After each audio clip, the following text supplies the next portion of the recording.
Some rooms hold more than just memories. They hold the echoes of those who never truly left. The Rosewood Hotel was a place steeped in history, built in the early 1900s. It had once been the crown jewel of a small, bustling town. Over the years, however, the town had faded, and so had the hotel's grandeur. But despite its faded charm, there was one thing that still drew attention: Room 206. The staff at the Rosewood had a simple rule: never rent out Room 206. Guests who dared to stay there never lasted the night. The stories that circulated were enough to keep most away: strange dozes, sudden cold drafts, and the feeling of being watched were common experiences. One guest had even been found outside the door of Room 206, screaming, unable to explain what had terrified them. Some said the room was cursed.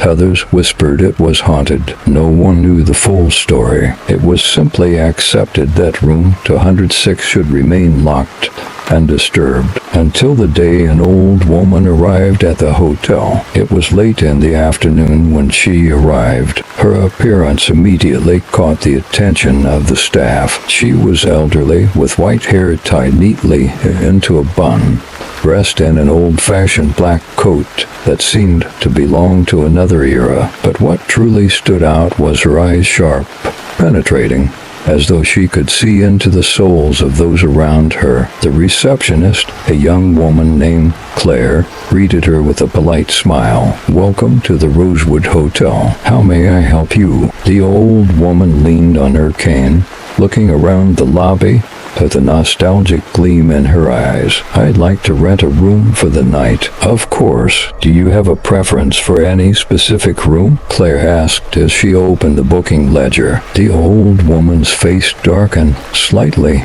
and her eyes locked onto Claire's. "Yes," she said in a raspy voice. "I'd like the key to Room 206. Claire's hand froze over the ledger. Her smile faltered. "I'm sorry, Mum, but Room 206 isn't available." The old woman's gaze didn't waver. "I was born in that room. I need to stay there." The words sent a shiver down Claire's spine. No one had ever asked to stay in Room 206 before, not directly, and certainly not with a claim as strange as this.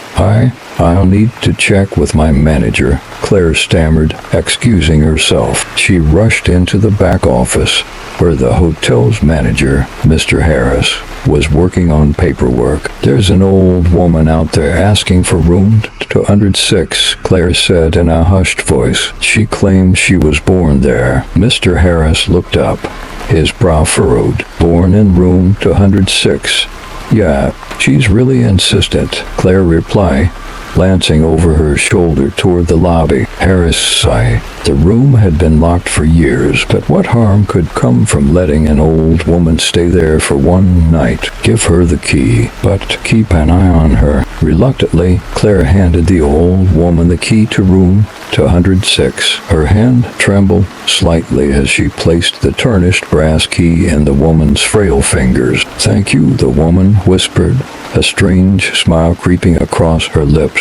"It's been so long." As she slowly made her way toward the elevator, Claire felt a knot of anxiety tighten in her chest. Something wasn't right, but she pushed the thought aside, telling herself it was just the unsettling reputation of the room. Hours passed, and the sun dipped below the horizon, casting the hotel in shadows. The staff busied themselves with a few other guests, but Claire couldn't shake the strange feeling in the pit of her stomach. She found herself glancing at the old-fashioned clock on the wall, watching the minutes tick by, each one bringing a sense of mounting dread. Then, just after midnight, the first disturbance happened. A sharp, ear-piercing scream echoed through the empty halls of the hotel, shattering the stillness of the night. It came from the second floor, From room 206, Claire and Mr. Harris exchanged panicked glances before rushing up the stairs, their footsteps echoing eerily in the otherwise silent hotel. When they reached room 206, the door was closed, but the faint sound of whispering voices seeped through the cracks. Claire's heart pounded in her chest as she knocked on the door. "Ma'am, is everything all right?" No answer. She knocked again, harder this time. "Ma'am." Suddenly, the whispering stopped. Silence fell, thick and suffocating. Without waiting for a response, Mr. Harris unlocked the door and pushed it open. What they saw inside made Claire gasp. The room was empty, no sign of the old woman, but something was terribly wrong. The air was thick, heavy, as if it were pressing down on them. The temperature had dropped drastically, their breath visible in the cold. The walls, once painted a soft beige, were now smeared with what looked like handprints, old, decaying handprints, as if they had been there for decades. And the bed was perfectly made, undisturbed. But the most terrifying detail was the smell. A rotten, sickening odor filled the room, a smell that was unmistakably tied to death. Where did she go?" Claire whispered, her voice trembling. Mr. Harris shook his head, stepping further into the room. "She has to be here somewhere." They searched the room top to bottom, but there was no sign of the old woman, no luggage, no coat, nothing to suggest she had ever been there. The next morning, the staff scoured the security footage, desperate for answers, but what they found only deepened the mystery. The footage showed the old woman entering the hotel, speaking with Claire, and heading up to room 106. But after that, nothing. There was no footage of her leaving the room. It was as though she had vanished into thin air. Claire, shaken by the experience, decided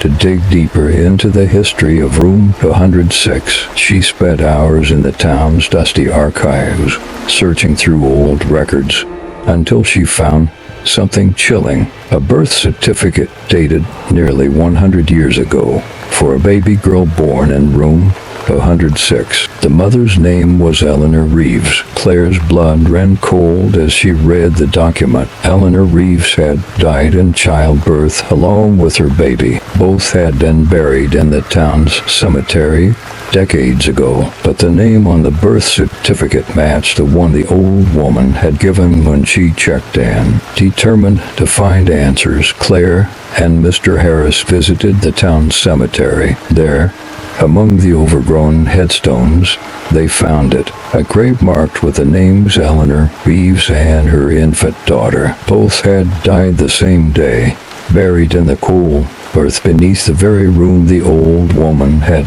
claimed as her birthplace. As they stood before the grave, the wind howled through the trees, and the temperature seemed to drop once more. Claire felt a presence behind her, a cold hand brushing against her shoulder. She turned, but no one was there. The Rosewood Hotel locked room 206 for good after that night, sealing it off from the rest of the building. No one ever spoke of the old woman again, but the staff knew better than to forget. The whispers, the cold drafts, the feeling of being watched, they still lingered in the halls of the Rosewood, and on some nights just after midnight, if you listen closely, you can still hear a faint knock on the door of room 206, as though someone is trying to come home. Some rooms hold the memories of the past. Others hold the spirits of those who were never truly allowed to leave.